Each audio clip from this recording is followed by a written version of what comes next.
எல்லோருக்கும் வணக்கம். இன்றைக்கி நாம் பார்க்க போகிறது புதனால் தரப்படக்கூடிய அந்த பத்ர யோகம்.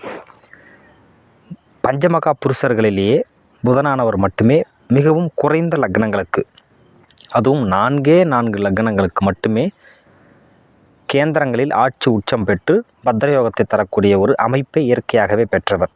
முதலாவதாக மிதுனத்திற்கு, கன்னி லக்னத்திற்கு, தனுசுவிற்கு, மீனத்திற்கு, இந்த 4 லக்னங்களுக்கு மட்டுமே பத்ர யோகத்தினுடைய பலனை தரக்கூடிய அமைப்பை பெற்றவர் புதன். அதிலும் நம்ம பத்ரயோகத்தை பற்றி பேசும்போது சொல்லியிருப்போம். மிதுனம், கன்னி இவைகளுக்கு அவர் அதிபதியாகவே வருகிறார். ஆனால் அவர் இந்த லக்னங்களுக்கு அவருடைய சொந்த வீட்டிலேயே அந்த கேந்திரமாகி வரும்போது அந்த சொந்த வீட்டில்தான் பலம் பெற்று அந்த யோகத்தை அவர் வலுவாக செய்ய முடியும் அப்படின்றதையும் நம்ம சொல்லியிருப்போம். அப்போது அந்த லக்னங்களுக்கு அவருடைய வீடுகளிலே, உதாரணத்திற்கு மிதுனத்தை எடுத்துக்கொண்டால் 4ஆம் இடம் கன்னி, அங்கே அவர் பலம் பெறுவது நல்லது. எப்படி இருந்தாலும் அந்த லக்னத்திற்கு அவர் லக்னாதிபதி எனும்போது அவர் அங்கே ஆட்சி உச்சம் பெற்று மிகப்பெரிய யோகங்களை தருவார்ன்றதை நம்ம பார்த்துட்டோம். அதே போல் கன்னியை எடுத்துக்கிட்டிங்க அப்படின்னா 10ஆம் இடத்துல மிதுன வீட்டில் அவர் ஆட்சி பலம் பெற்று அந்த பத்ரயோகத்தை தருவது மிக வலுவாக இருக்கும், நன்மைகளை செய்வார்னு சொல்லிட்டோம். இப்போ தனுசுக்கு வந்தோம் அப்படின்னா தனுசுவிற்கு 7ஆம் இடம் என்று சொல்லக்கூடிய மிதுனம் பாதகாதிபத்திய ஸ்தானம். அதே போல் தனுசுவிற்கு புதனானவர் பாதகாதிபத்தியம் பெற்ற கோள். அப்போது தனுசு லக்னத்திற்கு பத்ரயோகம் எப்படி யோகத்தை செய்ய முடியாது இல்லையா? ஏன்னா அவர் பாதகாதிபதி அப்படின்னு சொல்லும்போது அதுவும் ஆட்சி உச்சம்னு வேறு சொல்கிறீங்க. கெட்டவன் கெட்டிடில் கிட்டிடும் ராஜயோகம், அதனுடைய எதிர்ப்பதம் என்ன? கெட்டவன் வலுப்பெற்றால் சர்வநாசம் இல்லைங்களா? அப்போது லக்ன பாபி வலுப்பெறும்போது அது எங்கனம் நன்மை செய்யும், அதுவும் யோகத்தை வேறு செய்யும்னு சொல்கிறீங்களே அப்படின்னோம்னா அதனுடைய விளக்கத்தை பார்க்கலாம். இதனுடைய அடிப்படை, இப்போ நாம் பேசின அடிப்படை விதி கண்டிப்பாக ஒர்க் ஆகும். இந்த பத்ரயோகம் 4 லக்னம் சொன்னோம் இல்லைங்களா? மிதுனம், கன்னி, தனுசு, மீனம், இந்த 4 லக்னங்களில் மிதுனத்திற்கும் கன்னிக்கும் மட்டுமே நன்மையை செய்கிறது. காரணம், அவர் அதனுடைய லக்னாதிபதி என்பதால். தனுசுவை பொறுத்தவரையில் மிகப்பெரிய நன்மைகளை செய்வதில்லை. என்னவென்றாலும் யோகம் அதனுடைய வேலையை செய்யும். ஒவ்வொரு கோளும் தன்னுடைய திசையில் அல்லது யோக அமைப்பிலிருந்து தன்னுடைய திசையில் நடத்தும் போது அது பாதிக்கப்பட்டிருந்தால் அல்லது வலுப்பெற்றிருந்தால், இந்த இரு நிலைகளிலும் ஒரு கோளுக்கு காரகம் அப்படின்னு சொன்னோம்னா 2 காரகங்கள் உண்டு. ஜடக்காரகம், உயிர்காரகம். எப்பொழுதெல்லாம் கோள் பாதிக்கப்படுகிறதோ அப்பொழுதெல்லாம் உயிர்காரகத்துவம் முதலில் பாதிக்கப்படும். ஜடக்காரகத்துவம் கூடுமானவரை பாதிக்கப்படுவதில்லை. அதனால் நன்மைகள் உண்டு. அந்த வகையில் புதனை பொறுத்தவரையில் உயிர்காரகத்துவம் என்பது தாய்மாமனை குறிக்கும் இல்லையா? ஜடக்காரகத்துவம் என்பது அறிவை குறிக்கும், மூளைத்திறனை குறிக்கும், ஐக்யூ பவரை குறிக்கும், வித்தைகளை குறிக்கும், கண்டுபிடிப்புகளை குறிக்கும். இப்போ இந்த வகையில் தனுசுவிற்கு பாதகாதிபத்தியம் பெற்று இருப்பதனால் கண்டிப்பாக தன்னுடைய உயிர்காரகத்தில் பாதிப்பை தருகிறார். இப்போ 2 இடங்களில் ஆட்சி உச்சம் பெறுகிறார் அல்லவா தனுசுவிற்கு. முதலில் 7ஆம் இடத்தை எடுத்துப்போம். 7ஆம் இடம் என்பது நம்ம என்ன சொல்கிறோம்? கலஸ்திரஸ்தானம்னு சொல்கிறோம், நட்பு ஸ்தானம்னு சொல்கிறோம், கூட்டு தொழிலை குறிக்கக்கூடிய ஸ்தானம்னு சொல்கிறோம். அப்போது 7இல் அவர் ஆட்சி பலம் பெற்று தனுசுவிற்கு திசை நடத்தும் போது அறிவை தருகிறார், அறிவின் மூலமாக சம்பாதிக்கும் திறனை தருகிறார், நல்ல வேலையை தருகிறார், தொழிலை தருகிறார். அதே சமயம் திருமணத்தில் குழப்பத்தை உண்டாக்குவார். பல நிலைகளில் அந்த குழப்பம் என்பது இருக்கும். காலதாமசமான திருமணம் இருக்கும். அனைத்து சொத்து இருக்கும், அறிவு இருக்குது, நல்லா இருக்கார், ஆனால் காலதாமதமான திருமணம் நடக்கும். சில நிலைகளில் சாதி மாறி திருமணம் அப்படின்ற நிலையை தந்து அதனால் ஒரு குடும்பத்தில் ஒரு புயலை வீசக்கூடிய நிலையை தருவார். சில நேரங்களில் தன்னை விட வயது ரொம்ப குறைவாக இருக்கிற வாழ்க்கை துணை அல்லது வயது அதிகமாக இருக்கக்கூடிய வாழ்க்கை துணை, இது மாதிரி தந்து அதில் சில ஏற்றத்தாழ்வுகளை தருவார். சில நிலைகளில் திருமணம் ஆயிடுச்சு, எல்லாம் முடிஞ்சிடுச்சு, நீண்ட மற்றும் குறுகிய கால பிரிவுகளை தருகிறார். அதனால் மன வருத்தம், சங்கடம் என்றெல்லாம் வரும். சில நேரங்களில் மிகவும் அதாவது பாதகாதிபதி எந்த வகையிலும் சுபத்துவம் ஆகாமல் இருக்கும் பட்சத்தில் விவாகரத்து என்ற நிலையும் கொண்டு வந்து விடுகிறார். அதாவது சொத்து இருக்குது, நல்ல வேலை இருக்கிறது, நல்ல வருவாய் இருக்கிறது, அழகும் இருக்கிறது, ஆனால் இந்த பிரச்சனைகளையும் தருகிறார். ஆகவே தனுசுவிற்கு பாதகாதிபதி கோள், தனுசுவினுடைய அதிபதி குருவிற்கு பகை கோள் புதன் அப்படின்னு வர்றதுனால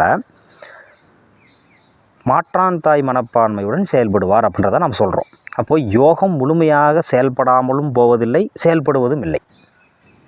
அப்போது உயிர்காரகத்துவம்னு சொன்னோம் இல்லைங்களா, அப்போது ஆதிபத்தியத்தை கெடுத்துடுறான்னு சொன்னோம். அடுத்து உயிர்காரகத்துவம் தாய்மாமன் வகையில் பிரச்சனை, அல்லது தாய்மாமன்களால் தொல்லை இப்படி சொல்லலாம்.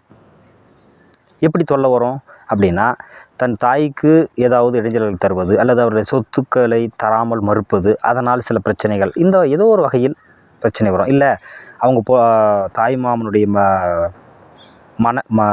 மகனையோ தான் திருமணம் பண்ணியிருக்கோம், வாழ்க்கை துணையாக அவங்க தான் வந்திருக்காங்க அப்படின்னா, இவர்களுக்கு இடையே உள்ள ஏற்படக்கூடிய பிரச்சனையால் அந்த தாய்மாமனுடைய உறவுகளில் பிரச்சனை, இதையெல்லாம் தருகிறார் அப்படின்னு நம்ம சொல்கிறோம்.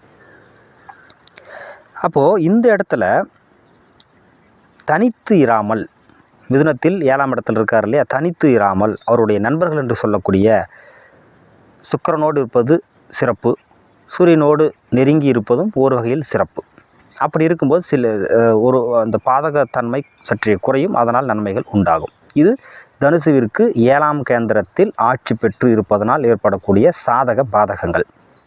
அடுத்தபடியாக கன்னியா லக்னத்தில் தனுசுவிலிருந்து 10ஆம் கேந்திரம், அப்போ கன்னி வீடு, அதில் ஆட்சி உச்ச மூல திரிகோணம் என்ற மிக வலுவான பலத்தை புதனானவர் பெறுகிறார். இங்கே இருக்கும்போது அந்த ஆதிபத்தியம் அப்படின்னு சொல்லக்கூடிய வேலை, அவருடைய காரகத்துவ வேலைகள் இருக்குது இல்லைங்களா, என்னது, அக்கௌண்டர், அப்புறம் ஆடிட்டர், ப்ரெஸ் வச்சுருக்கிறது, ஸ்டேஷ்னரி கடை இது பண்ணுறது, சொந்தமாக தொழில் நடத்துவது, கலைத்துறை, எழுத்துத்துறை, இது மாதிரியான, அதே மாதிரி அட்வைசரி, அரசிற்கு ஆலோசனை சொல்வது, அல்லது ஒரு கம்பெனின்னா அங்கே ஆலோசனை கூறக்கூடிய அளவிற்கு நல்ல ஒரு அங்கீகாரம் பெற்ற தலைமையிடத்தில் அமர்வது, இது போன்ற நிலைகளை எல்லாம் தந்து அதில் சில சிக்கல்களையும் தருவார். ஆதிபத்தியத்தையும் பாதிக்காமல் இருப்பதில்லை. எந்த வகையில் பாதிக்கிறார்னா, இந்த வகையை நான் சொன்ன தொழில் சார்ந்த விஷயங்களில் ஈடுபட்டு ஒரு நிலைக்கு மேலே உயர முடியாமல் போகும். எல்லா திறமைகள் இருந்தும் உயர முடியாமல் போகும். காரணம், அந்த ஆதிபத்தியத்தை இவர் பாதிக்க வேண்டும் என்பதால், ஏன்னா பாதகாதிபதி அப்படின்றதுனால. இன்னும் ஒரு சிலருக்கு நாங்கள் பார்த்த வகையில் தொழில் ஸ்தானத்தில் கன்னியில் இருக்கும்போது தொழிலை அபிவிருத்தி செய்துவிட்டு அங்கேயும் தன்னுடைய பாதகஸ்தானம்னு சொல்லுவது 10ஆம் இடம் பாதகஸ்தானம் வராது இல்லையா, 7ஆம் இடம் தானே பாதகாதிபதியாக வருவார்.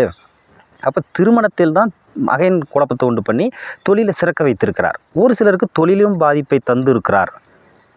இரு நிலைகளில் இந்த இடங்களில் வேலை செய்யக்கூடியவர் புதன். இங்கேயும் தன்னுடைய உயிர்காரகத்துவம் என்று சொல்லக்கூடிய தாய்மாமன் உறவுகளில் பாதிப்பை தருகிறார்.